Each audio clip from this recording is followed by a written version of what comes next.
यो भिडियो केवल मनोरञ्जनका लागि मात्र बनाइएको छ। यसमा व्यक्त गरिएको विचार व्यङ्ग्यात्मक र हाँसो मजाकको लागि मात्र हो।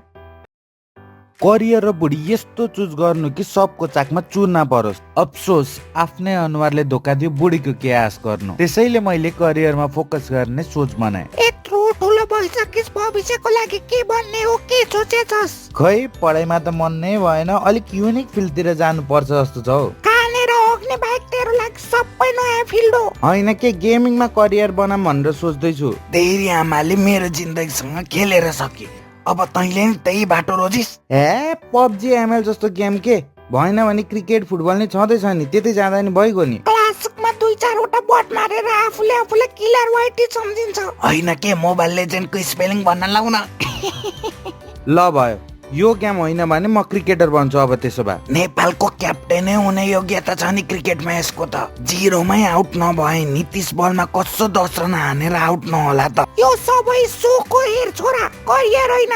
यसमा करियर हुने भए त तेरो बाउ कुच्चाको कोच अनि म बम ब्लास्टको कोच हुन्थ्यौं। खै केहीमै मन लाग्दैन त के गर्नु अनि म। के मन लाग्छ महाराजा हजुरलाई? अब के रोडिजमा जानुहुन्छ?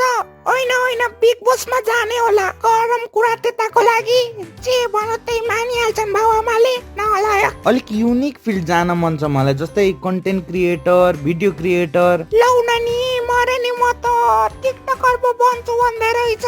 जानु यसलाई त्यो दराजबाट मेरो साडी र चुरा ल्याएर लगाइदिनु। खानदानको इज्जत त माटोमै मिलाउने भयो नि यसले। आज मङ्गलबार हो, मुसा हाम्रो बिमार भो। आज मङ्गलबार हो, मुसा हाम्रो बिमार भो। मुसा गयो डाक्टरको मा, डाक्टरले लगाइदो ठुलो सुई। मुसा गयो डाक्टरको मा, डाक्टरले लगाइदो ठुलो सुई। मुसा भन्छ उई उई उई उई उई। सबै त्यस्ता कहाँ हुन्छन् त अनि? ए भगवान, भिख पो माग्छु भन्दै रहेछ टिकटकमा। डिजिटल बेगर।